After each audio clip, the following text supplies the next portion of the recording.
आज हम बात कर रहे हैं अरावली की प्राचीन पहाड़ियों में चल रही एक बहुत बड़ी लड़ाई की। और ये लड़ाई सिर्फ जमीन या पत्थर की नहीं है, ये हम सबके भविष्य की लड़ाई है।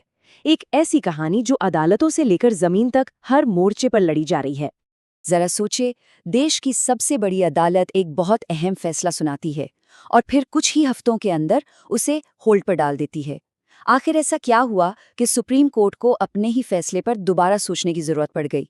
यही वो सवाल है जो इस पूरे संकट के दिल में है। और चलिए आज इसी की तह तक चलते हैं।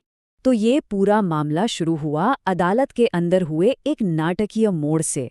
एक ऐसा मोड़ जिसने पर्यावरणविदों, सरकार और रियल एस्टेट डेवलपर्स के बीच एक नई और काफी तीखी बहस छेड़ दी है। और मामला इतना गर्म हो गया कि इसने पूरे देश का ध्यान अपनी तरफ खींच लिया।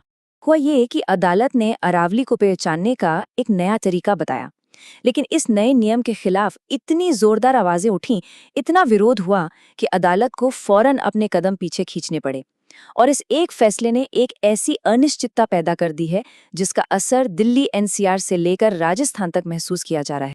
तो इस पूरी कानूनी लड़ाई की जड़ क्या है? ये सब कुछ घूमता है सिर्फ एक नंबर के आसपास, 100 मीटर। चलिए समझते हैं कि आखिर ये छोटा सा नंबर इतना बड़ा विवाद और इतना बड़ा खतरा कैसे बन गया। देखिए, पहले क्या था, 1992 के नियमों के हिसाब से अरावली का मतलब था पूरा का पूरा इलाका, पहाड़, छोटे टीले, ढलान, सब कुछ। लेकिन नवंबर 2025 की जो नई परिभाषा आई, वो कहती है कि सिर्फ वही पहाड़ी अरावली मानी जाएगी जो कम से कम 100 मीटर ऊंची हो। अब सुनने में ये एक छोटा सा टेक्निकल बदलाव लगता है ना? लेकिन इसके जो नतीजे हैं वो बहुत बड़े और डरावने हो सकते हैं। और ये नतीजे कितने बड़े हो सकते हैं, इसका अंदाजा इस एक आंकड़े से लगता है। जानकारों और पर्यावरणविदों का कहना है कि इस नई परिभाषा से अरावली का 90% से भी ज्यादा हिस्सा कानूनी सुरक्षा के दायरे से बाहर हो जाएगा। सोचिए, इसका सीधा मतलब है कि जो विशाल इलाका आज संरक्षित जंगल है, वो कल खनन और कंस्ट्रक्शन के लिए खुला मैदान बन सकता है। और पर्यावरण कार्यकर्ता इसी बात की चेतावनी दे रहे हैं कि ये लड़ाई सिर्फ ऊंची चोटियों की नहीं है। ये जो छोटी छोटी पहाड़ियां हैं, ढलान है, ये भी हमारे इकोसिस्टम का एक बहुत जरूरी हिस्सा है। यही जमीन के नीचे पानी पहुंचाती हैं, यही जंगली जानवरों को रास्ता देती हैं। इनको नजरअंदाज करना एक बहुत बड़ी भूल साबित हो सकती है।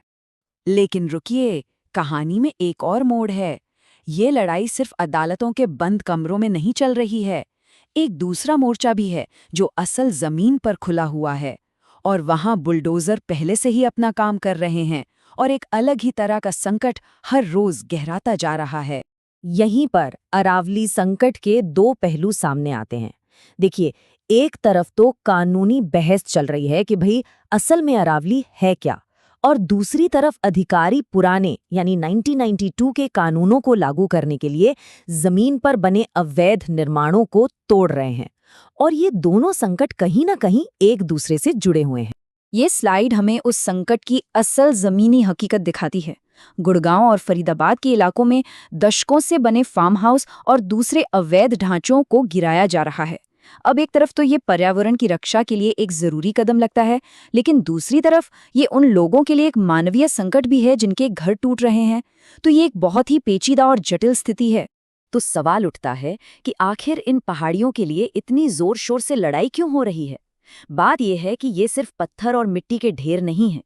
अरावली एक धड़कती हुई जीवन रेखा है, एक लाइफ सपोर्ट सिस्टम जो दिल्ली एनसीआर समेत करोड़ों लोगों की जिंदगी का आधार है। अगर आसान भाषा में समझें तो अरावली 3 सबसे जरूरी काम करती है। पहला, ये एक बहुत बड़े स्पंज की तरह है जो बारिश का पानी सोखकर हमारे जमीन के नीचे के पानी को रिचार्ज करती है। दूसरा, ये थार रेगिस्तान से आने वाली धूल भरी आंधियों के सामने एक दीवार बनकर खड़ी हो जाती है। और तीसरा, ये तेंदुए, नीलगाय और न जाने कितनी ही प्रजातियों का घर है। इसके बिना हमारी जिंदगी बहुत अलग और बहुत मुश्किल होगी। इसलिए जब अरावली की कानूनी सुरक्षा को कमजोर करने की बात होती है, तो असल में इस पूरे इकोसिस्टम के स्वास्थ्य को दांव पर लगाया जा रहा होता है। ये एक ऐसा जुआ है जिसे खेलने का जोखिम कोई नहीं उठा सकता, क्योंकि इसके नतीजे आने वाली कई पीढ़ियों को भुगतने होंगे। तो अब हम कहाँ खड़े हैं? क्या पर्यावरण की जीत हो गई है? सच तो ये है कि कहानी अभी खत्म नहीं हुई है। असल में असली लड़ाई तो शायद अब शुरू हुई है, और अरावली का भविष्य वो अभी भी पूरी तरह से अनिश्चित है। तो एक बार जल्दी से देख लेते हैं कि हम यहाँ तक पहुँचे कैसे।